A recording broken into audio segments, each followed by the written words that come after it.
Hello बच्चों, कैसे हो? बढ़िया। आप बढ़िया तो मैं भी बढ़िया। तो देखो बच्चों, आज हमें क्या पढ़ाई करनी है। आज हमें पढ़ना है कक्षा 10 का विज्ञान का अध्याय नंबर 8। और इसमें हमने दो वीडियोस में बहुत सारी अच्छी अच्छी चीजें डिस्कस कर ली हैं। और आज हम कहाँ से स्टार्ट करते हैं, उसे पढ़ने से पहले मैं आपको बताता हूँ कि हमने अब तक कितनी पढ़ाई कर ली है। ठीक है, तो हम कक्षा 10 के विज्ञान के 8वें अध्याय को पढ़ रहे हैं, जिसका नाम है जीव जनन कैसे करते हैं। इसमें हमने सबसे पहले सीखा था प्रजनन या जनन या रिप्रोडक्शन। उसके बाद सीखा था कि पौधों में जनन दो प्रकार से होता है। सबसे पहला प्रकार हमने पढ़ा था पादपों में अलैंगिक जनन या एसेक्सुअल रिप्रोडक्शन इन प्लांट्स के बारे में। इसके कई प्रकार बताए थे, जैसे एक प्रकार बताया था विखंडन, दूसरा प्रकार बताया था बीजाणु निर्माण, तीसरा प्रकार बताया था कलिकोत्पादन या मुकुलन या बडिंग, चौथा बताया था खंडन या फ्रेगमेंटेशन, पांचवा प्रकार बताया था कायिक जनन या कायिक प्रवर्धन या वेजिटेटिव प्रोपेगेशन। और कायिक जनन के कई तरीके बताए थे, जिनमें से एक तरीका था जड़ों द्वारा, दूसरा तरीका था तनों द्वारा, और तीसरा तरीका था पत्तियों द्वारा। ठीक है बेटे। फिर एक नई चीज और बताई थी कृत्रिम कायिक जनन। और कृत्रिम कायिक जनन की भी बहुत विधियां आपको बताई थी, जिनमें से एक विधि होती है कटिंग या कलम लगाना, एक होती है लेयरिंग, और एक विधि इसमें से होती है ग्राफ्टिंग या ग्राफ्टिंग। ठीक है, तो ये कायिक जनन की कृत्रिम विधियां हैं। उसके बाद हमने पढ़ा था कायिक जनन के लाभ, क्या क्या लाभ होते हैं। उसके बाद हमने पढ़ा था पौधों में लैंगिक जनन या सेक्सुअल रिप्रोडक्शन इन प्लांट्स। और इसमें आपको बताए थे कि लैंगिक जनन के पौधों में चार चरण होते हैं, जिनमें से पहला होता है युग्मक जनन, और दूसरा स्टेप होता है परागण, तीसरा निषेचन, तीसरा कौन सा होता है निषेचन या फर्टिलाइजेशन। ठीक है, निषेचन। और चौथा तरीका होता है बीज व फल का निर्माण। उसके बाद हम जो हमने इससे पिछले वीडियो में डिस्कस किया है, उसमें हमने पढ़ा था आदर्श पुष्प की संरचना, जिसमें हमने एग्जांपल लिया था सरसों के पुष्प का। आदर्श पुष्प की संरचना में आपको पुष्प में बाह्य दल पढ़ाए थे, बाह्य दल पुंज, फिर पढ़ाए थे दल पुंज, फिर आपको पढ़ाए थे पुंकेसर, और फिर स्त्री केसर। ठीक है, फिर आपको बताया था कि परागण या पॉलिनेशन किसे कहते हैं। फिर बेटे हमने पढ़ा था परागण के प्रकार या टाइप्स ऑफ पॉलिनेशन। दो तरह का परागण होता है, एक तो हमने पढ़ा था स्वयं परागण, और एक पढ़ा था पर परागण। फिर हमने पढ़ा था स्वयं परागण तथा पर परागण में क्या अंतर है। उसके बाद हमने पढ़ा था स्वयं परागण के लाभ, क्या क्या फायदे हैं स्वयं परागण के। और फिर हमने पढ़ा था स्वयं परागण से हानियां, क्या क्या नुकसान है स्वयं परागण के। फिर उसी के बाद हमने पढ़ा था पर परागण के लाभ, और पर परागण के लाभ के बाद हमने पढ़ा था पर परागण की हानियां। फिर हमने बीजांड की संरचना पढ़ी थी, स्ट्रक्चर ऑफ ओव्यूल, बहुत इंपॉर्टेंट है। और बीजांड की संरचना के बाद हमने पढ़ा था परागकण का अंकुरण या पराग नलिका में वृद्धि, ये भी बहुत इंपॉर्टेंट टॉपिक है। उसके बाद हमने पढ़ा था निषेचन।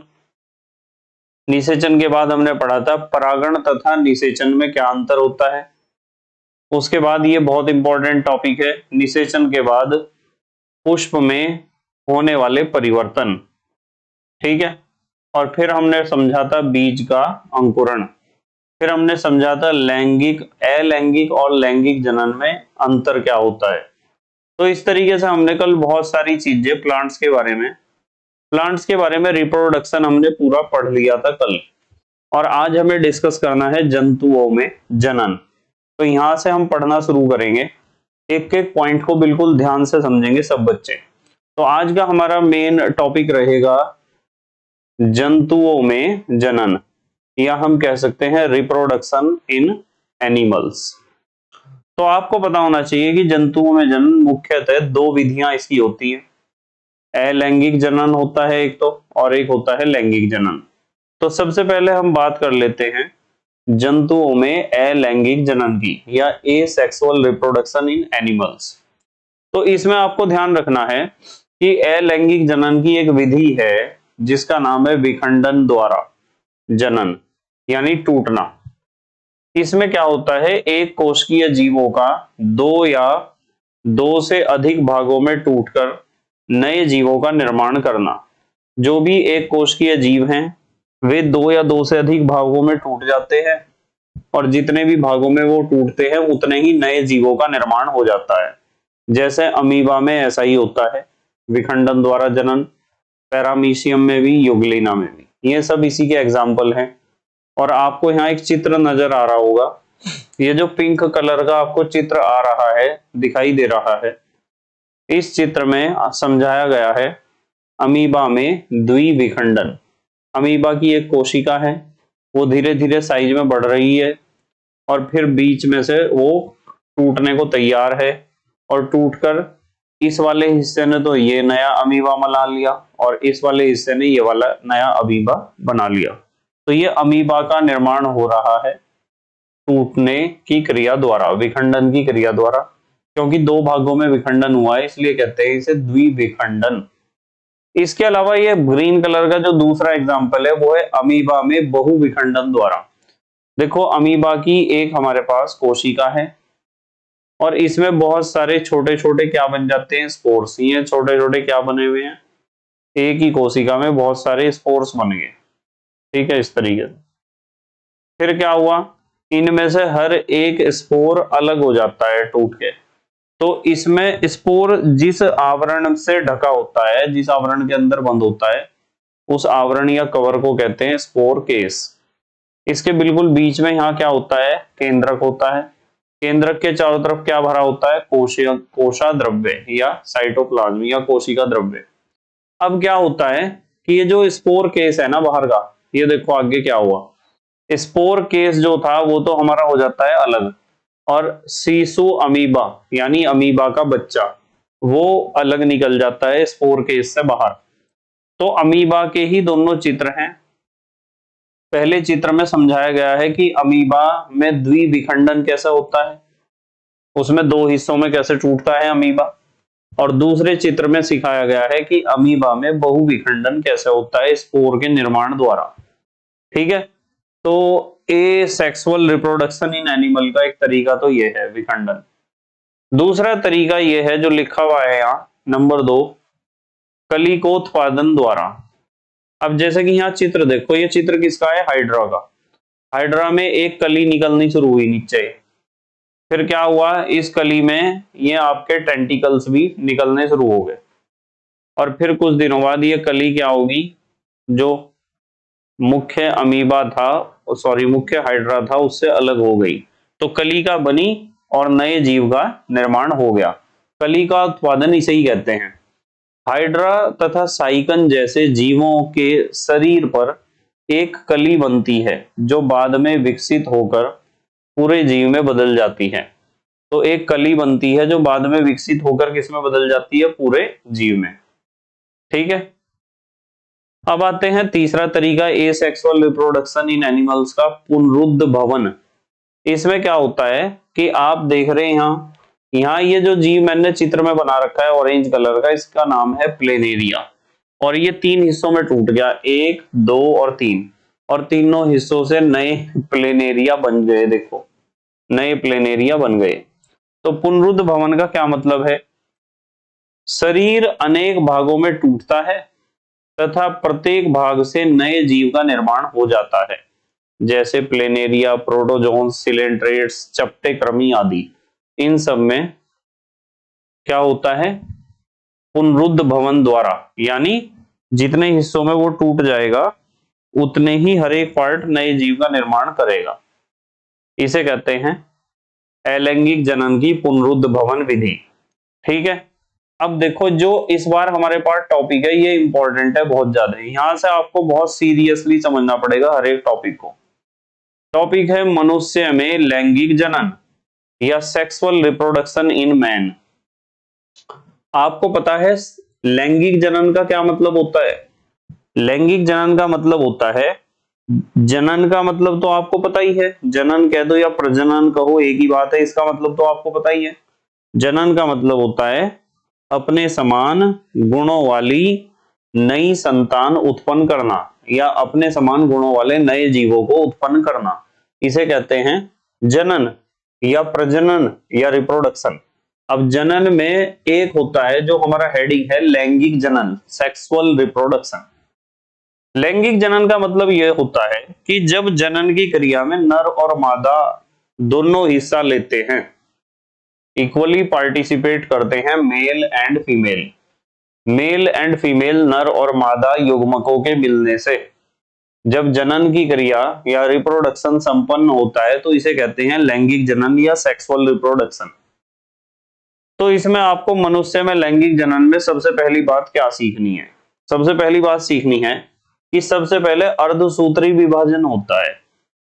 अर्धसूत्री विभाजन का मतलब जिसमें गुणसूत्रों की संख्या आधी आधी बढ़ जाती है, इस तरीके से विभाजित होना, जिससे युग्मकों का निर्माण होता है। और बेटे ये युग्मक होते हैं दो प्रकार के, जिनमें से पहला प्रकार तो होता है नर युग्मक। कौन सा युग्मक? नर। और दूसरा प्रकार होता है मादा युग्मक। नर युग्मक होता है मनुष्य में शुक्राणु और मादा युग्मक होता है अंडाणु। अब जो शुक्राणु है उसका निर्माण कहाँ होता है? वृषण में। कहाँ होता है? वृषण में। और अंडाणु का निर्माण कहाँ होता है? अंडाशय में। तो ये चीज ध्यान रखनी है, आपको इसकी जरूरत पड़ेगी, जो बात मैंने आपको बताई। अब देखो शुक्राणु और अंडाणु के चित्र आपको नजर आ रहे होंगे। ये जो चित्र यहाँ हमने बनाया है ये चित्र एक शुक्राणु का है, स्पर्म का है, जिसमें आगे का मोटा हिस्सा जो आपको दिखाई दे रहा है ये वाला, ये तो होता है इसका हेड या सिर। और पीछे का ये वाला हिस्सा जो दिखाई दे रहा पूंछ जैसा, इसे पूंछ ही कहते हैं, पूंछ कह दो या टेल कह दो, ठीक है। और यहाँ अंडाणु में देखो, अंडाणु में बिल्कुल बीच में क्या है? केंद्रक है। केंद्रक के ऊपर कोशिकाओं का लेयर्स है। इस कोशिकाओं के लेयर को हम कहते हैं उपप्लाज्मा। क्या कहते हैं? उपप्लाज्मा, ठीक है। अब देखो क्या होगा, ध्यान से समझना, बिल्कुल एक एक बात को, आपके काम की बातें हैं सारी। हम मनुष्य में लैंगिक जनन के बारे में अध्ययन कर रहे हैं। पहला पॉइंट आपको ध्यान रखना है कि मनुष्य एक लिंगी प्राणी है। एक लिंगी का मतलब यह होता है कि जो भी मनुष्य आपको दिखाई देगा या तो वो नर होगा या तो मादा होगा। तो यहां लिखा हुआ है मनुष्य एक लिंगी प्राणी है, अर्थात नर व मादा जननांग अलग अलग प्राणियों में होते हैं। जिस प्राणी में नर जननांग होंगे वो तो होगा नर, और जिस मनुष्य में मादा जननांग होंगे वो होगा मादा यानी फीमेल। नर जननांग वाले मनुष्य को पुरुष व मादा जननांग वाले मनुष्य को स्त्री कहते हैं। जिसमें नर जननांग होते हैं उसे तो हम कहते हैं पुरुष, और जिसमें मादा जननांग होते हैं उस मनुष्य को हम कहते हैं स्त्री। अब अगली बात कर रहे, देखो यहां से, पुरुषों व स्त्रियों को बाह्य लक्षण द्वारा पहचाना जा सकता है। इन लक्षणों को गौण लैंगिक लक्षण कहते हैं। ये शब्द आया यहाँ गौण लैंगिक लक्षण, ठीक है। सेकेंडरी सेक्स कैरेक्टर्स, मतलब आप यदि किसी मनुष्य को अपने सामने देखते हो और वो मनुष्य मैच्योर है यानी 20 साल से ज्यादा उसकी उम्र है और आप उसे देख रहे, तो आप उसे देखते ही पहचान लोगे कि वो मेल है या फीमेल है, लड़का है या लड़की है, क्योंकि उसके जो गौण लैंगिक लक्षण है, सेकेंडरी कैरेक्टर्स हैं, वे धीरे धीरे दिखाई देने लगते हैं। उससे हमें पता चलता है कि वो मेल है या फीमेल। अब देखो इन लक्षणों का विकास लड़कों में 15 से 18 वर्ष की आयु में तथा लड़कियों में 11 से 14 वर्ष की आयु में शुरू हो जाता है। मतलब जो सेकेंडरी सेक्स कैरेक्टर हैं अर्थात गौण लैंगिक लक्षण हैं, यानी शरीर की बनावट में वे परिवर्तन, वे लक्षण जिनसे पहचान होती है कि कौन मेल है कौन फीमेल है, कौन नर है कौन मादा है, कौन बालक है कौन बालिका है, इसका पता लगाने वाले लक्षणों को या इसका अंदाज एहसास कराने वाले लक्षणों को हम कहते हैं गौण लैंगिक लक्षण या सेकेंडरी सेक्स कैरेक्टर। और इसमें पॉइंट में तीसरे में, ये तो पहला पॉइंट था आपका, ठीक है, ये तो था आपका पहला पॉइंट, और ये था दूसरा पॉइंट, और ये है आपका तीसरा पॉइंट।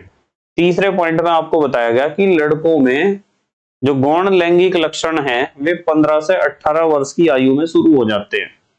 यदि कोई बच्चा लड़का यानी बालक 15 से 18 साल के बीच है तो उसमें आपको ऐसे लक्षण दिखाई देने शुरू हो जाएंगे जिससे उसकी पक्की पहचान हो जाएगी कि ये लड़का है।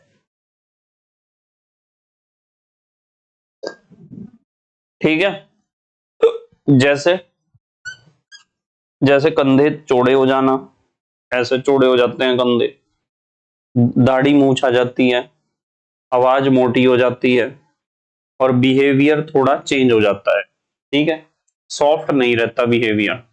तो लड़के जो है 15 से 18 वर्ष की आयु में लक्षण जो लड़कों के हैं 15 से 18 वर्ष की आयु में लड़कों के लक्षण दिखाई देने लगते हैं। ठीक है, अब आ जाओ नेक्स्ट। लड़कियों की बात करें, लड़कियों में ये लक्षण जो जिनसे पता चलता है कि ये बालिका है, ये लक्षण जल्दी दिखाई देने लगते हैं। 11 से 14 वर्ष की आयु में प्रारंभ हो जाते हैं सेकेंडरी करेक्टर्स दिखाई देने, जिनसे पहचान होती है कि कौन मेल है कौन फीमेल है। ठीक है, अच्छा अब देखो एक बात बताता हूं आपको बहुत अच्छी। अब लड़कियों में कुछ बच्चे सोचते हैं कि सर गर्ल्स में द्वितीयक लैंगिक लक्षण कौन से होते हैं। लड़कियों में द्वितीयक लैंगिक लक्षण होते हैं कि उनकी आवाज पतली हो जाती है, ठीक है, उनके स्तनों का आकार धीरे धीरे बढ़ने लगता है। तो ये होते हैं सेकेंडरी करेक्टर्स यानी गौण लैंगिक लक्षण। अब देखो जैसे यहां हमारा नेक्स्ट पॉइंट यही है, देखो हेडिंग क्या है। हेडिंग है नर के गौण लैंगिक लक्षण। नर में कौन कौन से लक्षण होते हैं। नंबर 1, शुक्र जनन नलिकाएं शुक्राणुओं का निर्माण शुरू हो जाता है। ठीक है, तो शुक्र जनन नलिकाएं शुक्राणुओं का निर्माण शुरू कर देती हैं, यानी स्पर्म फॉर्मेशन स्टार्ट हो जाता है नर में। नंबर 2, वृषण कोषों तथा शिश्न के आकार में वृद्धि होने लगती है। वृषण कोष तो अभी हम पढ़ेंगे, वृषण कोष किसे कहते हैं और शिश्न किसे कहते हैं उसके बारे में भी डिस्कस करेंगे। इन दोनों का साइज जो है धीरे धीरे बढ़ने लगता है। नंबर 3, कंधे चौड़े होने लगते हैं, अस्थियों व पेशियों में वृद्धि होने लगती है, हड्डियों में और मसल्स में। नंबर 4, चेहरे व शरीर पर बाल आने लगते हैं, जैसे दाढ़ी मूंछ है। नंबर 5, आवाज भारी व शरीर की लंबाई में वृद्धि होती है। तो ये जो 5 हमने लक्षण पढ़े, ये किसके हैं, नर के गौण लैंगिक लक्षण हैं। नर में यानी बालकों में ये परिवर्तन आपको देखने को मिलेंगे। इसी तरीके से हमें पढ़ना है स्त्री के गौण लैंगिक लक्षण। स्त्रियों में क्या क्या लक्षण दिखाई देते हैं। इसमें पहला लक्षण है जनन अंगों तथा स्तनों का विकास, जैसा कि मैंने बताया था। नंबर 2, अंडोत्सर्ग तथा आर्तव चक्र का प्रारंभ। तो आर्तव चक्र क्या होता है इसके बारे में भी हम डिस्कस करेंगे। अंडोत्सर्ग क्या होता है इसके बारे में भी डिस्कस करेंगे। उसके बाद नंबर 3, श्रोणी प्रदेश का चौड़ा होना। श्रोणी प्रदेश क्या होता है, बच्चे बहुत कंफ्यूज होते हैं कि सर श्रोणी प्रदेश क्या होता है। देखो ये जो हमारी कंधे की हड्डी है ना, इसे तो कहते हैं अंश मेखला। क्या कहते हैं, अंश मेखला। तो लड़के जब मैच्योर होते हैं तो उनकी तो अंश मेखला का साइज बढ़ता है, यानी उनके कंधे चौड़े होते हैं। और लड़कियां जब मैच्योर होती हैं तो उनकी ये जो कंधे की हड्डी अंश मेखला और कूल्हे की हड्डी जहां हम बेल्ट बांधते हैं उसे कहते हैं श्रोणी मेखला।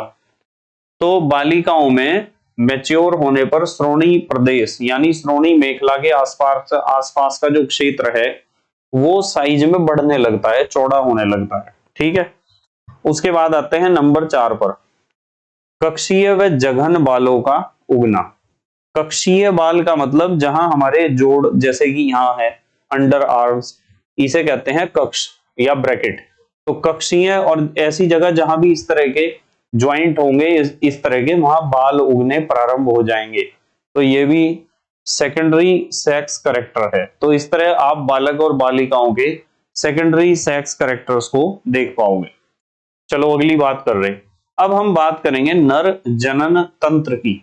नर जनन तंत्र को हम कह सकते हैं, देखो बहुत इंपॉर्टेंट है, नर जनन तंत्र या फिर हम कह सकते हैं मेल रिप्रोडक्टिव सिस्टम। आपको इस चित्र को देखना है ध्यान से। इस चित्र में बहुत सारी बातें हैं जो हमें समझनी है। ठीक है, देखो नर जनन तंत्र में आपको क्या क्या चीज समझनी है उसके बारे में थोड़ी सी बात कर लेते हैं। चलो सबसे पहली बात, ये जो ऊपर से जो नली आ रही है इस तरीके से, ये नली वृक्क से आती है, गुर्दों से। इस नली को हम कहते हैं मूत्र वाहिनी। ठीक है, समझा रखा है जब मैंने आपको उत्सर्जी तंत्र में दोनों किडनी यानी गुर्दों के बारे में पढ़ाया था। उसके बाद यहाँ जो है आप एक इस तरह की एक संरचना देख रहे होंगे, ये वाली संरचना। इस संरचना को हम कहते हैं शुक्राशय, यानी जो शुक्राणु बनते हैं उनके इकट्ठे होने की जगह। ठीक है, उसके बाद ये जो बड़ा सा आपको एक थैले जैसी संरचना दिखाई दे रही है, थैले जैसी संरचना, इसे हम कहते हैं मूत्राशय। ठीक है, या यूरिनरी ब्लैडर। यहाँ हमारा यूरिन यानी मूत्र एकत्र होता है जो समय समय पर हमारे शरीर से बाहर निकलता रहता है। उसके बाद यहाँ जो है ये एक नली जा रही है ऊपर की तरफ, देखो इस नली को, ये यहाँ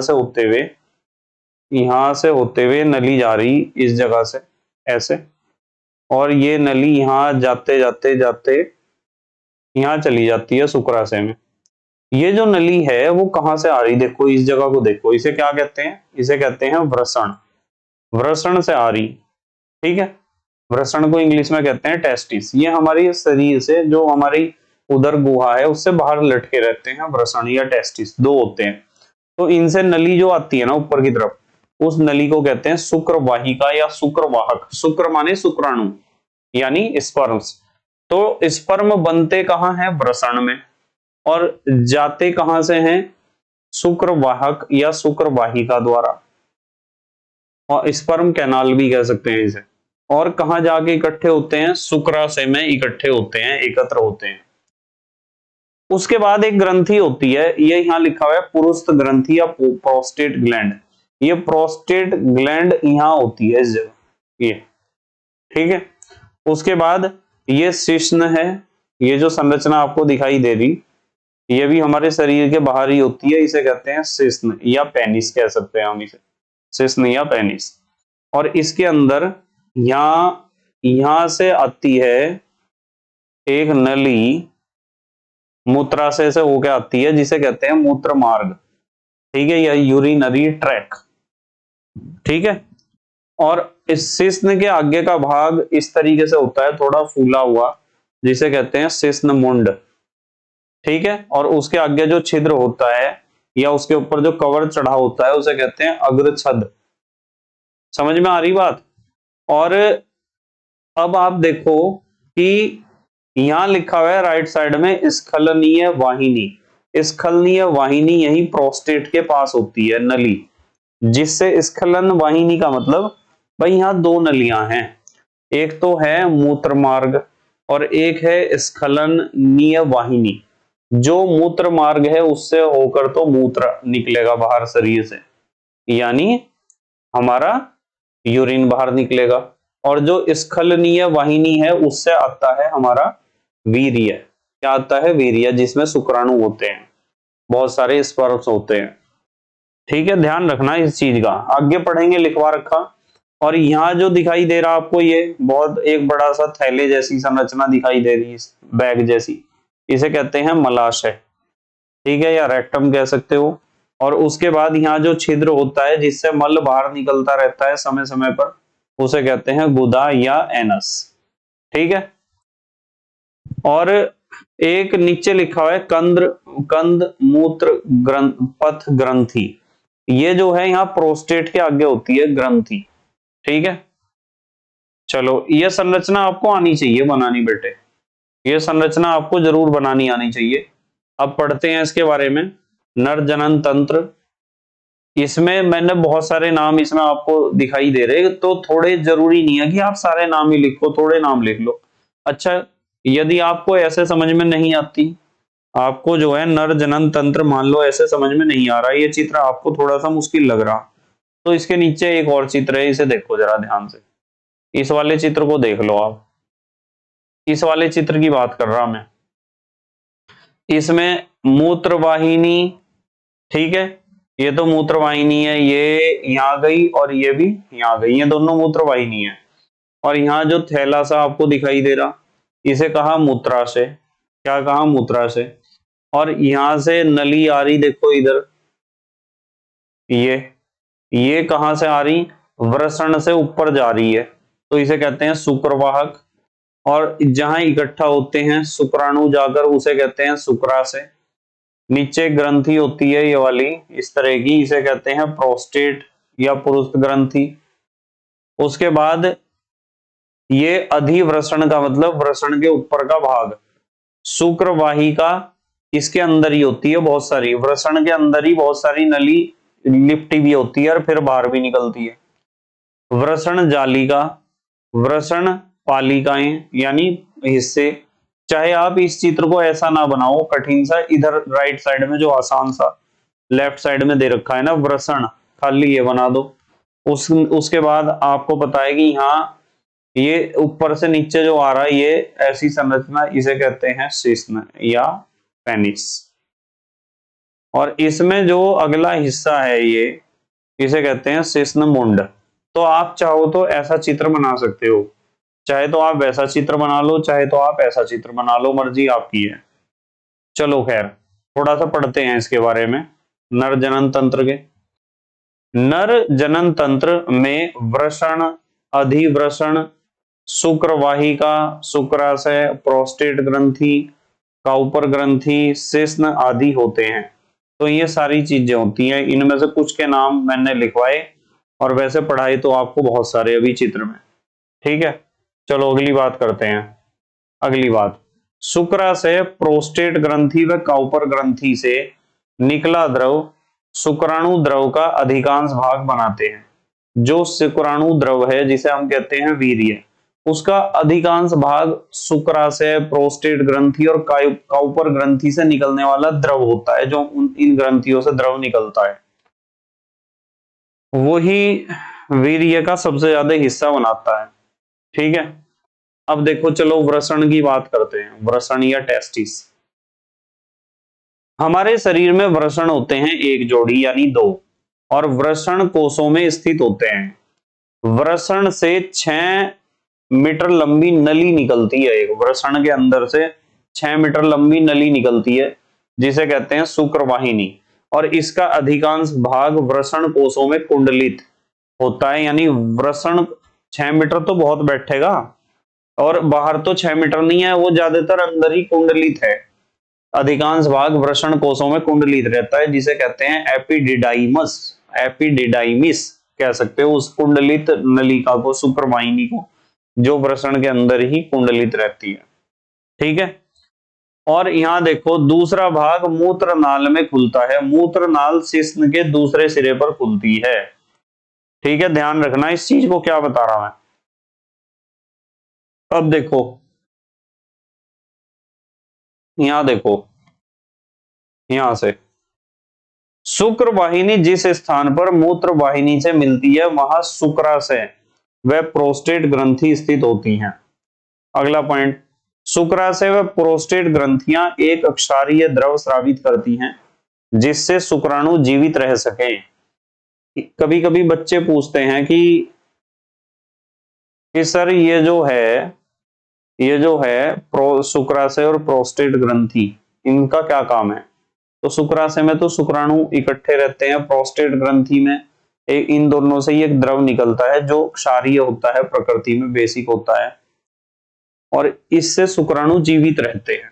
देखो यहां शुक्राणु की संरचना है, देखो शुक्राणु की संरचना, शुक्राणु की संरचना में ये जो ऊपर का हिस्सा होता है ना, ये इसे तो कहते हैं शीर्ष, और जो बीच वाला हिस्सा होता है यहां से लेके यहां तक का, इसे कहते हैं मध्य भाग यानी बीच वाला भाग, और लास्ट वाला जो ये लंबा सा हिस्सा है इसे क्या कहते हैं, पूंछ। तो 3 भाग आपको ध्यान रखने हैं, एक तो शीर्ष, एक मध्य भाग और एक पूंछ। अब ऊपर से आ जाऊं, सबसे ऊपर जो है इस पे जो लेयर होगा चारों तरफ उसे कहेंगे जीव द्रव्य कला। इसके अंदर होगा एक्रोसोम, इसके बीच में यहां कहीं को केंद्रक होगा, ठीक है, जो एक गुणसूत्रीय पदार्थ है। यहां होगी इसकी गर्दन, ग्रीवा माने गर्दन, और यहां लगा होगा एक केंद्र जिसे कहते हैं समीपस्थ तारक केंद्र, और ये बीच वाला भाग है मध्य भाग। मध्य भाग में ये बहुत सारे इधर माइटोकॉन्ड्रिया होते हैं, बहुत सारे, इनमें ऊर्जा इकट्ठी होती है ना, तो माइटोकॉन्ड्रिया है, तैरने के लिए ऊर्जा के स्रोत है, और बाद में पूंछ है, पूंछ के ऊपर तंतु में आवरण चढ़ा हुआ है, ये है मानव शुक्राणु की संरचना। तो मानव शुक्राणु की संरचना का हल्का सा आपको चित्र बनाना जरूर आना चाहिए, ठीक है। चलो अब देखो जरा ध्यान से, यहां लिखा हुआ है अगले पॉइंट में, काउपर ग्रंथि, पेरिनियल ग्रंथि, रेक्टल ग्रंथि, इनका स्राव यूरेथ्रा व मूत्र मार्ग को चिकना बनाता है। ठीक है, ये थ्रा आना चाहिए, मतलब इनमें से जो लिक्विड निकलता है वो मूत्र मार्ग को चिकना बनाता है तथा विशेष प्रकार की गंध उत्पन्न करता है। एक विशेष प्रकार की गंध भी उत्पन्न करता है, ठीक है। चलो अगली बात कर रहे हैं वृषण के कार्य। ये क्वेश्चन आ जाता है पेपर में, इंपॉर्टेंट क्वेश्चन है ये, इंपॉर्टेंट। वृषण के कार्य, वृषण में शुक्राणु व नर हार्मोन्स का निर्माण होता है। शुक्राणु की संरचना हमने पढ़ ली अभी ऊपर। शुक्राणु के भाग होते हैं सिर, ग्रीवा और मध्य भाग और पूंछ। सिर में एक केंद्रक होता है जिसमें गुणसूत्र का हैप्लाइड सेट होता है, यानी 23 गुणसूत्र। हैप्लाइड कहते हैं जब गुणसूत्रों की संख्या आधी हो जाए, ठीक है, उसे कहते हैं हम हैप्लाइड। अगली बात देखो, अगली बात, बीच में अनेक माइटोकॉन्ड्रिया आपस में मिलकर माइटोकॉन्ड्रियल शीथ बनाते हैं। ये शुक्राणु को चलने के लिए ऊर्जा प्रदान करते हैं। देखो ये बात अभी मैंने समझाई थी आपको, बहुत सारे माइटोकॉन्ड्रिया आपस में मिलते हैं। देखो कहां कहां समझाई थी, चित्र में देखते हैं। ये जो एरिया है ना, यहां से लेके यहां तक का, ये इसमें बहुत सारे माइटोकॉन्ड्रिया हैं, इधर भी और इधर भी। ये माइटोकॉन्ड्रिया क्या करते हैं, ऊर्जा ग्रह होते हैं ना माइटोकॉन्ड्रिया, कोशिका का ऊर्जा ग्रह करते हैं और ये ऊर्जा प्रदान करते हैं इसे, जिससे वो आसानी से क्या हो सके, तैर सके, ठीक है, चल सके आसानी से। ध्यान रखना। तो ये था नर जनन तंत्र। अब हम बात करेंगे मादा जनन तंत्र की।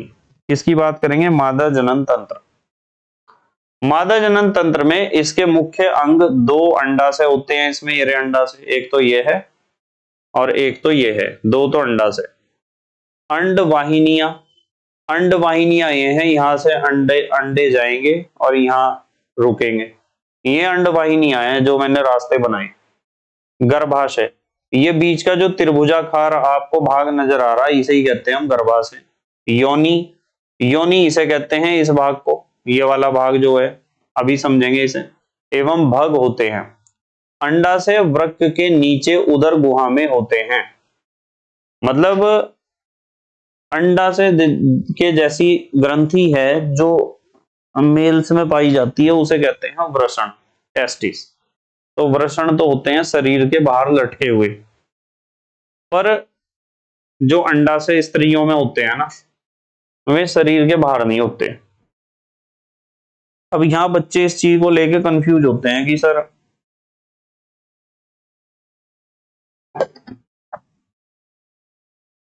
वृषण शरीर के बाहर क्यों होते हैं और अंडाशय शरीर के बाहर क्यों नहीं होते।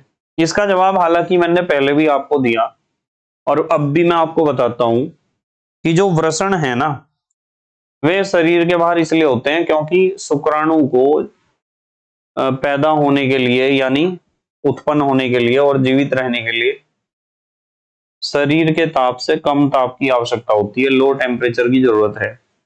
और यदि वो बॉडी के अंदर होते हमारे वृषण, टेस्टिस, तो वहां टेम्परेचर ज्यादा होता, तो शुक्राणु यानी स्पर्म का फॉर्मेशन भी कम होता और उनकी लाइफ भी कम होती। तो उन्हें जिंदा रहने के लिए थोड़ा ठंडा रहने की जरूरत है, इसलिए बाहर होते हैं, ठीक है। वृषण समझ में आ रही ना बात। देखो यहां से देखो, ये सबसे नीचे का भाग है जिसे हम कहते हैं योनि। योनि के अंदर एक पाइप होता है जिसे हम कहते हैं ग्रीवानाल, ये वाला पाइप। उसके बाद गर्भाशय की ग्रीवा है, गर्भाशय की ग्रीवा माने गर्दन, ठीक है। परिगर्भाशय यानी पहला गर्भाशय, गर्भाशय पेशी स्तर, गर्भाशय के ऊपर जो मसल्स हैं उनका लेयर है। गर्भाशय अंतः स्तर, ये इस तरह जो बना रखा ना, ये गर्भाशय का अंदर वाला लेयर है। उसके बाद ये वाली है आपकी अंडाशय, जिसे हम कहते हैं डिंब ग्रंथि या अंडाशय है। उसके बाद अंडाशय के सामने होती है कीप, जल्लरी भी कहते हैं इन्हें, इस तरह की होती है बनी हुई, ठीक है। और कीप से जाती है ये गर्भ, ये एक अंडवाहिनी कह सकते हैं आप इसे।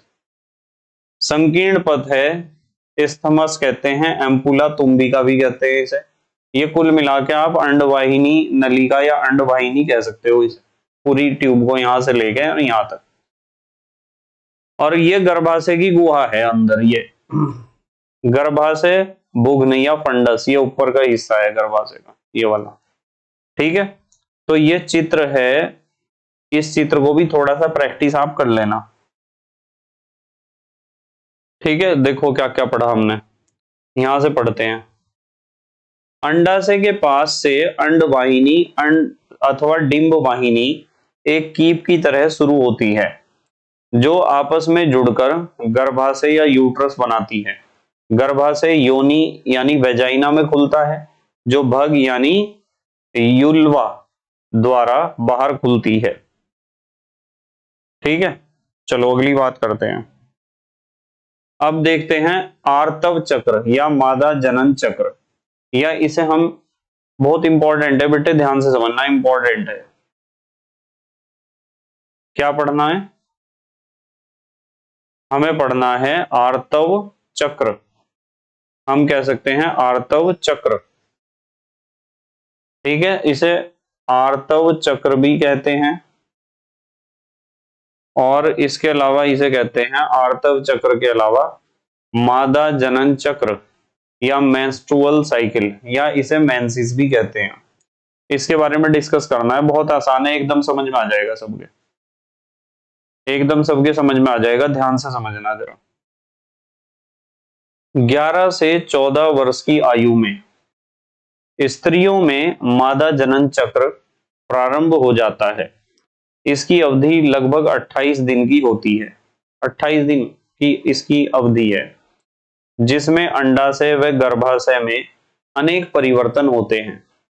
इसका नियमन पीयूष ग्रंथि द्वारा होता है। देखो अब समझो ध्यान से, गर्भ धारण करने के बाद रजोधर्म व अंडोत्सर्ग बंद हो जाते हैं, ठीक है। रजोधर्म क्या है, अंडोत्सर्ग क्या है, इन दोनों चीजों को चलो समझाता हूं।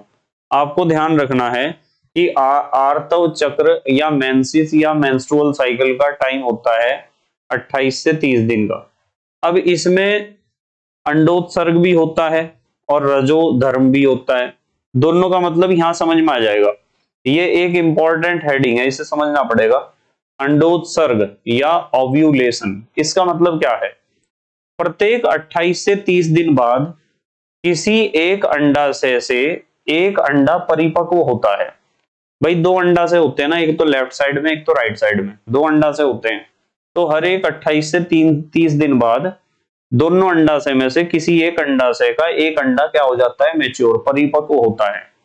यह अंडाशय की दीवारों को भेद कर देह गुहा में मुक्त होता है, ठीक है। अंडाशय से बाहर निकल के कहा जाता है, देह गुहा में। इस क्रिया को अंडोत्सर्ग कहते हैं। अंडोत्सर्ग का मतलब अंडाशय से जो अंडा पका है वो वहां से निकल जाता है बाहर, और देह गुहा यानी यूट्रस की तरफ को चलता है। यूट्रस कहते हैं किसे? यूट्रस कहते हैं गर्भाशय को, जिसे बच्चेदानी भी कहते हैं। इस क्रिया को अंडोत्सर्ग कहते हैं। इस क्रिया में के प्रारंभ होते समय गर्भाशय का अंतः स्तर गिर जाता है, गर्भाशय का अंतः स्तर गिर जाता है। देखो मैं समझाता हूं आपको, मैं समझाता हूं, ये दिखाई दे रहा ना आपको चित्र? यहां एक तो हमारा अंडाशय ये है और एक तो अंडाशय ये है। 28 से 30 दिन में क्या होगा, इन दोनों में से किसी एक अंडाशय का एक अंडा पक जाएगा, परिपक्व हो जाएगा। अब वो मान लो यहां से परिपक्व हुआ, यहां से वो अंडा अंडवाहिनी से होता हुआ कहां जाएगा, यहां, इस जगह, ठीक है। और गर्भाशय का जो अंतः स्तर है, ये जो इस तरह बना रखा अंदर वाला लेयर, ब्लड का ही बना होता है, पूरा ब्लड का, ये वाला पूरा खून का ही बना हुआ लेयर होता है ये, बस यूं समझो। जब अंडा यहाँ आया तो इसका जो गर्भाशय का अंतः स्तर है, ये ब्लड का बना हुआ, ये यहाँ से अलग होकर टूट के गिरना शुरू हो जाता है, और वो गिर के फिर ब्लड कहाँ निकलता है, यहाँ। इसे कहते हैं रजोधर्म। क्या कहते हैं इसे? रजोधर्म। समझ में आई ना बात? चलो देखते हैं क्या बताया। हमने पढ़ा प्रत्येक 28 से 30 दिन बाद किसी एक अंडाशय से एक अंडा परिपक्व होता है। यह अंडाशय की दीवारों को भेद कर देह गुहा में मुक्त होता है। इस क्रिया को अंडोत्सर्ग कहते हैं। इस क्रिया के प्रारंभ होते समय गर्भाशय का अंतः स्तर गिर जाता है और रुधिर के रूप में 3 से 5 दिन तक योनि मार्ग से बाहर बहता रहता है। कौन? रुधिर, खून। इस क्रिया को रजोधर्म कहते हैं। यह होता है रजोधर्म, जब योनि मार्ग से खून बाहर निकलता रहता है 3 से 5 दिन तक, किसी में 3 दिन, 4 दिन, 5 दिन, इस तरह। जब वहां अंडा पक चुका है अंडाशय में और वो वहां से अलग होने लग रहा है, तो उसी दौरान जो आपके गर्भाशय की अंदर वाली लेयर है वो वहां से टूट के अलग होनी शुरू हो जाएगी और ब्लड के रूप में बाहर निकलनी शुरू हो जाएगी। जब तक अंडा वहां नहीं पहुंचता, उससे पहले पहले ये काम हो जाएगा। कुछ समय बाद गर्भाशय का नया अंतः स्तर बन जाता है। अब क्या होगा? गर्भाशय जो है, यूट्रस जो है, उसमें क्या होगा? नया अंतः स्तर बन जाएगा, यानी नया इनर लेयर नया बन जाएगा।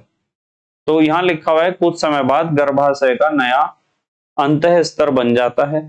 रजोधर्म के 12 से 14 दिन बाद अंडोत्सर्ग होता है, यानी जब वहां अंडाशय में अंडा पकने लग रहा है और पकने वाला है,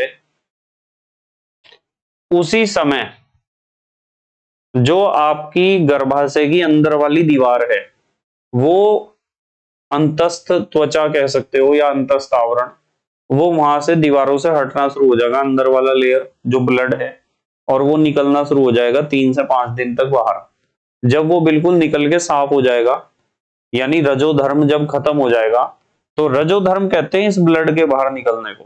ठीक है, ये 3 से 5 दिन तक जो होता है, मेंसिस कहते हैं ज्यादातर लोग, तो मेंस्ट्रुअल साइकिल या मेंस्ट्रुएशन या मेंसिस या रजोधर्म कह दो। तो इसमें जब सारा ब्लड बाहर निकल जाता है, वो जितना लेयर वहां से टूट के अलग हुआ है वो बाहर निकल जाता है, तो उससे 12 से 14 दिन बाद अंडोत्सर्ग होता है। 12 से 14 दिन बाद वो अंडा वहां अंडाशय से अलग होगा और फिर वहां पहुंचेगा अपनी जगह पे। 16वें दिन तक अंडा शुक्राणु की प्रतीक्षा करता है तथा निषेचन न होने की दशा में यह नष्ट हो जाता है तथा 28 दिन बाद होने वाले रजोधर्म के साथ बाहर निकल जाता है। बताओ समझ में आई क्या बात? आ गई समझ में बात? तो ये चीज होती है। ठीक है, इसे कहते हैं हम मेंस्ट्रुअल साइकिल या मेंसिस। ये एक पीरियड होता है 28 से 30 दिन का। ठीक है, इसमें क्या होता है कि सबसे पहले जब 28 से 30 दिन पूरे हो जाते हैं, तो हमारे यूट्रस का जो इनर लेयर है वो वहां से निकल के बाहर ब्लड के रूप में निकलता है 3 से 5 दिन में। और जब इसे कहते हैं रजोधर्म, जब ये रजोधर्म पूरा हो जाता है, तो इससे कुछ दिन बाद, जैसे कि हमने पढ़ा 14 से 16 दिन बाद, वहां से अंडा अंडाशय से पक के अलग होगा, पक के उससे अलग हो जाएगा और फिर पहुंचेगा यहाँ। कहाँ पहुंचेगा? यूट्रस में। ठीक है, गर्भाशय में, और गर्भाशय की दीवार से चिपक जाएगा और इंतजार करेगा 16 दिन तक। ठीक है, अब देखो, अब हम पढ़ेंगे निषेचन के बारे में, निषेचन या फर्टिलाइजेशन। तो निषेचन या फर्टिलाइजेशन का मतलब तो आपको पता ही है, मेल एंड फीमेल गैमीट का कॉम्बिनेशन, यानी मिलना, यानी नर व मादा युग्मकों का मिलना। मानव में नर व मादा युग्मक मादा के शरीर में संयोजन करते हैं, इसे आंतरिक निषेचन कहते हैं। निषेचन के समय केवल एक शुक्राणु अंडे में प्रवेश करता है, शेष शुक्राणु नष्ट हो जाते हैं। ये ध्यान रखनी बात, दो बातें पढ़ी हमने यहाँ। एक तो निषेचन की क्रिया मादा के शरीर में होती है, यानी फीमेल की बॉडी के अंदर। दूसरा हमने पढ़ा कि निषेचन की क्रिया में केवल एक शुक्राणु ही पार्टिसिपेट करता है, एक शुक्राणु ही पार्टिसिपेट करता है निषेचन की क्रिया में। ठीक है, चलो अगली बात कर रहे हैं हम। अगली बात कर रहे हैं कि पोषण एवं भ्रूण परिवर्धन। निषेचन अंडवाहिनी में होता है। परिपक्व अंडाणु व शुक्राणु से बना युग्मनज 2-3 दिन में गर्भाशय में पहुंच जाता है, जहां यह गर्भाशय की दीवार से चिपक जाता है। जो जाइगोट बना, युग्मनज बना, वो गर्भाशय में पहुंचकर गर्भाशय की दीवार से क्या हो जाता है, चिपक जाता है। इस क्रिया को पोषण कहते हैं। अब युग्मनज में विदलन होता है। यह गर्भाशय में आंवल या प्लेसेंटा द्वारा जुड़ा होता है। आंवल या प्लेसेंटा द्वारा जाइगोट जुड़ा होता है गर्भाशय में। आगे आ जाओ, चलो देखो। प्लेसेंटा द्वारा भ्रूण का पोषण 280 दिन तक होता है, जो लगभग 9 महीने का समय है। ठीक है, 9 या 27, ठीक है, 30 दिन, किसी में 31 दिन होंगे। अब देखो मैं एक बात बताता हूं, आपके शरीर में जो नाभि है ना, इस नाभि से एक पाइप निकलता है। जब आप भ्रूण अवस्था में थे, अपनी मां के पेट में थे या गर्भाशय में, तो ये जो नाभि है, ये नाभि, ठीक है, पता है ना नाभि का सबको।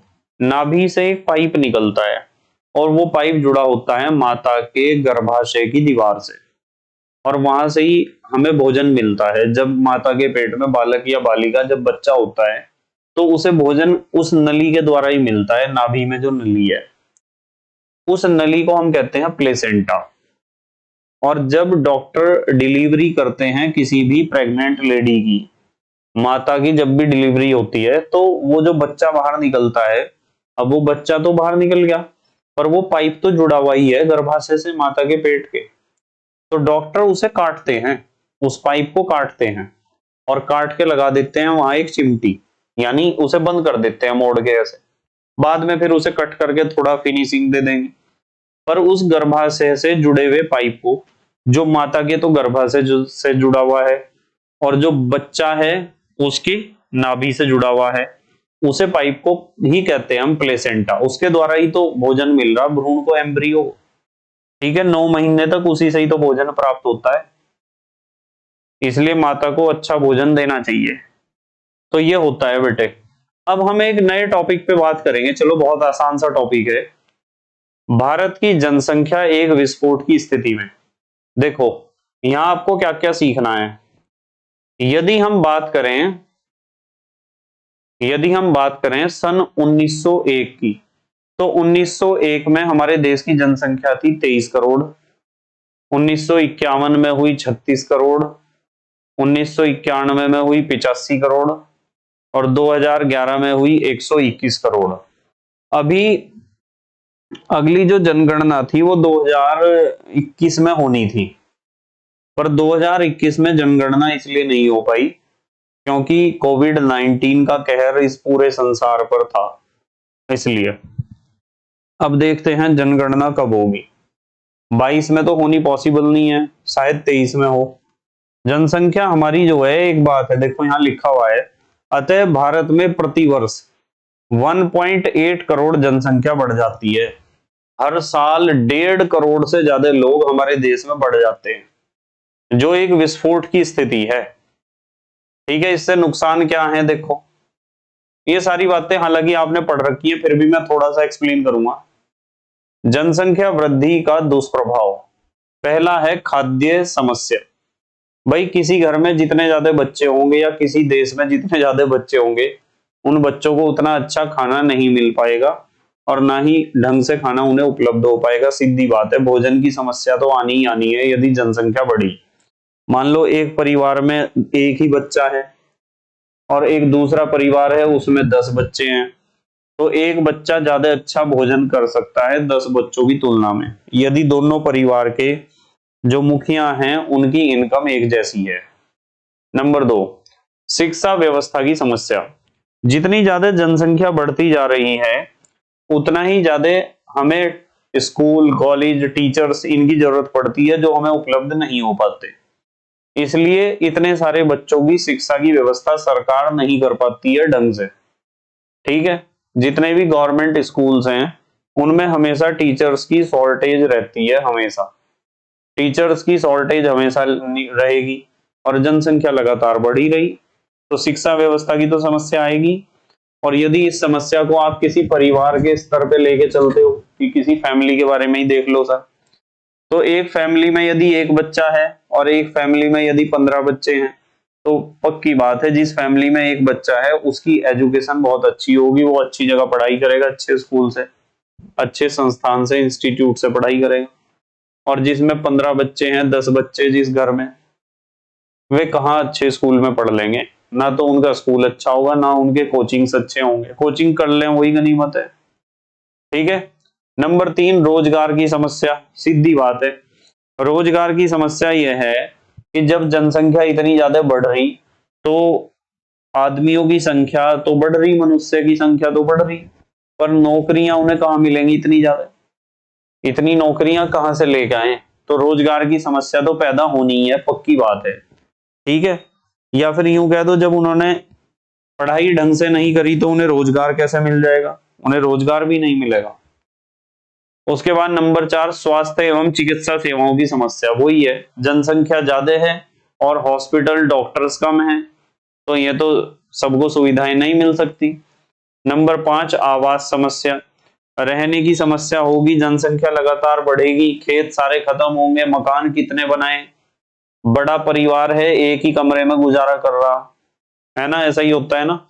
यदि बड़ा परिवार है तो वो एक कमरे में किस तरह सोते होंगे वे रात को, इतने सारे लोग। ठीक है, तो रहने की समस्या भी हो जाती है क्योंकि खेत धीरे धीरे खत्म होते जा रहे हैं। बाकी आप इसके बारे में बहुत डिटेल में लिख सकते हो, मैं तो मोटी मोटी बात आपको बता रहा हूं। यातायात व परिवहन की समस्या। इतने लोगों के लिए यातायात और परिवहन की व्यवस्था कर पाना भी बहुत मुश्किल होगा जितनी जनसंख्या बढ़ती चली जाएगी। रहन सहन का निम्न स्तर। जब किसी घर में कम बच्चे होंगे तो उन बच्चों का रहने का स्तर काफी अच्छा होगा, रहन सहन का स्तर, उनका स्टैंडर्ड काफी अच्छा होगा, सारी सुविधाएं होंगी उनके पास, अच्छी बुक्स होंगी, किताबें होंगी, कपड़े अच्छे होंगे, खाना अच्छा होगा। और यदि बहुत सारे बच्चे एक घर में होंगे तो उनके लिए तो इतनी अच्छा रहन सहन की व्यवस्था नहीं करी जा सकती, उनका तो स्तर गिर ही जाएगा ऑटोमेटिकली। अब अगली बात हम करते हैं जनसंख्या वृद्धि को रोकने के उपाय। नंबर 1, बच्चों के जन्म के बीच की दूरी बढ़ाकर। कुछ तो लोग ऐसे हैं जो हर साल बच्चे पैदा कर रहे हैं, हर साल, तो इस तरह तो जनसंख्या नियंत्रित नहीं होने वाली। बच्चों के बीच में जितना ज्यादा गैप हो, कम से कम 3 साल का गैप दो बच्चों के बीच में होना चाहिए। जो माँ है, माता है, उसे सांस लेने का टाइम दो। यूं नहीं कि उसे आप फुर्सत में रहने का टाइम दे ही नहीं रहे हो, हर साल बच्चे पैदा कर रहे हैं, तो इस तरह तो जनसंख्या बढ़ेगी। ठीक है, ध्यान रखना कि हम अपने बड़ों को तो समझा नहीं सकते, जो हमारे से बड़े हैं ना उन्हें नहीं हम समझा सकते, पर जो हमारे से छोटे हैं उन्हें तो हम समझा सकते हैं ना, जो हमसे छोटे हैं, या फिर हमारी जो अगली जनरेशन है, हम तो ध्यान रख सकते हैं ना इन चीजों का। बच्चों के जन्म के बीच की दूरी बढ़ानी चाहिए, यानी 3 साल का गैप कम से कम दो बच्चों के बीच होना चाहिए। नंबर 2, विवाह की आयु में वृद्धि करके। पहले बाल विवाह हो जाते थे, जल्दी शादियां हो जाती थी बच्चों की। यदि हम विवाह की आयु में वृद्धि करेंगे, जैसे कि फिर दोबारा हमारी सरकार ने विवाह की आयु में वृद्धि की है, शायद लड़कियों की आयु 18 साल से शायद 21 साल कर दी विवाह की आयु, तो इससे भी जनसंख्या वृद्धि पर बहुत प्रभाव पड़ता है। उसके बाद सीमित परिवार, छोटा परिवार यदि होगा तो छोटा परिवार एक सुखी परिवार होगा, इसका ज्ञान, इसकी शिक्षा हमें देनी चाहिए सबको, छोटे परिवार के क्या क्या फायदे होते हैं। नंबर 4, प्रजनन निरोध, यानी प्रजनन को रोकने के लिए बहुत सारे उपकरण, बहुत सारे दवाइयां आती हैं, इनका प्रयोग हमें करना चाहिए। जैसे गर्भ निरोधक गोली आती हैं, या फिर नसबंदी करवाई जा सकती है। ये सब प्रजनन को रोकने के उपाय हैं, रिप्रोडक्शन को रोकने के उपाय हैं। नंबर 5, शिक्षा प्रबंध। शिक्षा प्रबंध से बच्चे कंफ्यूज होते हैं, सोचते हैं कि सर शिक्षा प्रबंध का मतलब पढ़ाई की व्यवस्था करना। यहां शिक्षा प्रबंध से तात्पर्य है कि जो बच्चों को आप जनसंख्या वृद्धि के बारे में भी शिक्षा दो। जैसे कि फिलहाल हम पढ़ रहे हैं जनसंख्या वृद्धि के बारे में, इस बारे में एक अलग से सब्जेक्ट होना चाहिए जनसंख्या वृद्धि का। और बड़ों को भी, बच्चों को भी, हर एक पीढ़ी के लोगों को इसकी एजुकेशन मिलनी चाहिए, चाहे वो किसी भी तरीके से मिले, जब भी उनकी समझ में आएंगी सारी बातें। तो हमें जनसंख्या वृद्धि को कैसा रोकना है, क्या इसके नुकसान है, परिवार नियोजन की कौन सी विधियां हैं, ये अपने एजुकेशन सिस्टम में इंक्लूड करने चाहिए, जो कि गवर्नमेंट धीरे धीरे कर रही है। गवर्नमेंट कर रही है इस काम को, जब ही तो आज मैं तुम्हें इस बारे में पढ़ा रहा हूं। तो शिक्षा का तो प्रबंध कर रखा है, ठीक है। उसके बाद नंबर 6 कानूनी व्यवस्था। कानून होना चाहिए बना हुआ, जैसे चाइना में कानून है, चीन में तो कानून बना हुआ है ना। हमारे यहाँ जनसंख्या नियंत्रण कानून अब तक लागू नहीं हुआ है, पर उम्मीद है गवर्नमेंट जनसंख्या नियंत्रण कानून जल्दी से जल्दी लागू कर देगी। जब गवर्नमेंट जनसंख्या नियंत्रण कानून लागू कर देगी ना, तब हमारे देश की जनसंख्या पर कोमा नहीं फुल स्टॉप लगेगा, और फिर जनसंख्या घटनी शुरू हो जाएगी, गारंटी है इस बात की। क्योंकि हमारे यहाँ प्रॉब्लम यह है कि जन्म दर तो है ज्यादा और मृत्यु दर कम है। यानी यदि आप एक महीने का या एक साल का हिसाब उठा के देखो ना, अपनी कॉलोनी का ही, अपने गांव का ही देख लो हिसाब, एक साल का हिसाब देख लो कि एक साल में कितने बच्चे पैदा हुए आपके गांव में, और कितने लोग जो है मृत्यु को प्राप्त हुए, कितने मरे और कितने पैदा हुए। आप अब आप कहोगे कि सर मैं किसे किसे पूछता फिरूंगा कि किसके यहाँ कितने बच्चे हुए। तो मैं बताता हूँ, यदि आप गांव में रहते हो तो आपके गांव में जो जो ये होती है ना, आशा बहन जी होती हैं, आंगनवाड़ी होती हैं, इनके पास रजिस्टर में सारे रिकॉर्ड होते हैं, उनसे पता चलता है। और जो बीएलओ होते हैं, बूथ लेवल ऑफिसर, जो वोट बनाते हैं, वोट काटते हैं, उनके पास भी रिकॉर्ड होता है। तो वहां से पता चलेगा आपको, आशा बहन जी से पता चल जाएगा, और आपको जो वे होती हैं आंगनवाड़ी, उनसे पता चल जाएगा। वे आपको बता देंगे कि इस साल यानी पिछले साल हमारे गांव में कितने बच्चे पैदा हुए थे और कितने लोगों की मृत्यु हुई थी। उससे आपको पता चल जाएगा कि आपके यदि जन्म दर ज्यादा है, यदि बच्चे ज्यादा पैदा हो रहे हैं और मरने वाले कम हैं, तो आपके गांव की जनसंख्या लगातार बढ़ रही है। और यदि इसका उल्टा है, मृत्यु दर ज्यादा है और जन्म दर कम है, तो आपके गांव की जनसंख्या घट रही है। तो जनसंख्या का बढ़ना या घटना इस बात पर डिपेंड करता है कि जन्म दर और मृत्यु दर में से कौन सा ज्यादा है। जिस देश की जन्म दर ज्यादा है मृत्यु दर से, वहां तो जनसंख्या लगातार बढ़ती है, जैसे हमारा देश भारत। और जहां मृत्यु दर ज्यादा होती है, वहां की जनसंख्या लगातार घटती है, ठीक है, जैसे आइसलैंड। चलो बात करेंगे कभी आइसलैंड के बारे में, वैसे अपने टीचर से पूछ लेना या गूगल कर लेना। तो कानूनी व्यवस्था, यानी कानून भी बनना चाहिए, जनसंख्या नियंत्रण कानून जरूर बनना चाहिए यदि देश को बचाना है तो। उसके बाद नंबर 7 पर हम बात करेंगे परिवार कल्याण संबंधी योजनाओं को बढ़ावा देना। मतलब सरकार को ऐसी योजनाएं चलानी चाहिए और उन्हें बढ़ावा देना चाहिए जो परिवार कल्याण या परिवार नियोजन को का महत्व बताती हूं, उसके बारे में जानकारी देती हूं।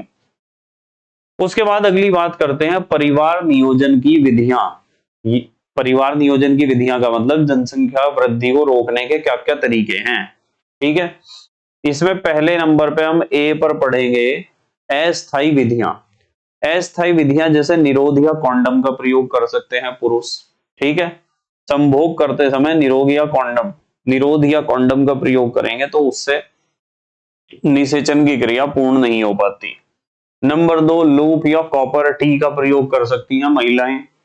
नंबर 3 गर्भ निरोधक औषधियों गोलियों का प्रयोग कर सकती हैं। माला डी, माला एन, पर्ल्स, सहेली, इस नाम से बहुत सारी दवाइयां टैबलेट्स आती हैं, इनका प्रयोग कर सकती हैं महिलाएं, ठीक है। नंबर 4 गर्भ निरोधक सुई, इसका भी प्रयोग किया जा सकता है। नंबर 5 गर्भ समापन, जिसे हम कहते हैं क्या कहते हैं, एबॉर्शन। ये सबसे ज्यादा खतरनाक चीज है, हमें एबॉर्शन की सीमा तक नहीं पहुंचना चाहिए, पहले ही सावधानी बरत देनी चाहिए, क्योंकि एबॉर्शन में बहुत ज्यादा एनर्जी वेस्ट होती है। अब बात करते हैं स्थायी विधियों की। स्थायी विधियां कौन कौन सी हैं? स्थायी विधियों में बस सबसे बढ़िया है नसबंदी, ठीक है। चाहे वो पुरुष की नसबंदी हो, उसमें तो शुक्रवाहिनी को बांध देते हैं, और स्त्री की नसबंदी में अंडवाहिनी को काट कर बांध देते हैं। तो नसबंदी पुरुष भी करा सकते हैं, स्त्री भी करा सकती हैं, जो बाद में खुल भी सकती है यदि कोई प्रॉब्लम आ जाए। तो बेटे ये चैप्टर हमारा पूरा हो गया, रिप्रोडक्शन या प्रजनन या जनन वाला। अब मुझे इसके आपको एक तो बहुविकल्पीय प्रश्न कराने हैं और एक कराने हैं एनसीईआरटी के क्वेश्चन। ठीक है, उन्हें भी मैं अगले वीडियो में आपको करा दूंगा। एक वीडियो में बहुविकल्पीय और एक वीडियो में एनसीईआरटी के क्वेश्चन करा दूंगा। ठीक है, बस मेहनत और ईमानदारी से पढ़ाई करते रहो और अपने हैंड रिटन नोट्स बनाते रहो। एक बात का ध्यान रखो कि आपको यदि जिंदगी में कुछ करना है तो लगातार मेहनत करना सीखो, थोड़ी थोड़ी और लगातार। हमेशा कहता हूं slow and steady wins the race. यदि आप सोच रहे कि एक दिन में पहाड़ तोड़ दोगे, तो दशरथ मांझी ने भी एक दिन में पहाड़ नहीं तोड़ा था। रोज डेली जाता था, पहाड़ तोड़ता था। एक छेनी थी, एक हथौड़ा था, उसके बाद छेनी और हथौड़े से यूं करता रहता था, और धीरे धीरे लगातार परिश्रम करके ही उसने पूरे पहाड़ को तोड़ के सड़क बना दी। जब सरकार सड़क बना नहीं रही थी तो गवर्नमेंट ने तो उसकी बात माननी ही नहीं। उसने सोचा कि गवर्नमेंट नहीं मानती तो मैं ही कर दूंगा कुछ, अपने आप ही बना दी सड़क। अब यदि वो घर से सोच के चलता कि सड़क आज ही बनानी है, इसी महीने बनानी, तो थोड़ा ही बन जाती। आप यदि जिंदगी में कुछ पाना चाहते हो तो आप डेली कंटिन्यूअसली मेहनत करो, थोड़ी थोड़ी लगातार। जो आपका सपना है वो पूरा होगा लगातार। यदि आप सोच रहे कि आप एक दिन में स्वेटर बुन के बैठ जाओगे तो मजा नहीं आने का, बिल्कुल कुछ ना कुछ गलती कर ही दोगे। थोड़ा थोड़ा डेली बुनो। ये जो सपने हैं ना, ये स्वेटर जैसे ही होते हैं। सपने स्वेटर जैसे होते हैं, जो अच्छे सपने हैं। और आप डेली थोड़ा थोड़ा स्वेटर बुनो तो एक दिन आपका स्वेटर पूरा ही हो जाएगा। इसी तरीके से स्वेटर बुनने की तरह ही आप धीरे थोड़ी थोड़ी मेहनत डेली करो, एक दिन आपका स्वेटर रूपी सपना पूरा ही हो जाएगा। पक्की बात है, बिल्कुल। ठीक है, तो thank you very much for watching this video. Okay, bye.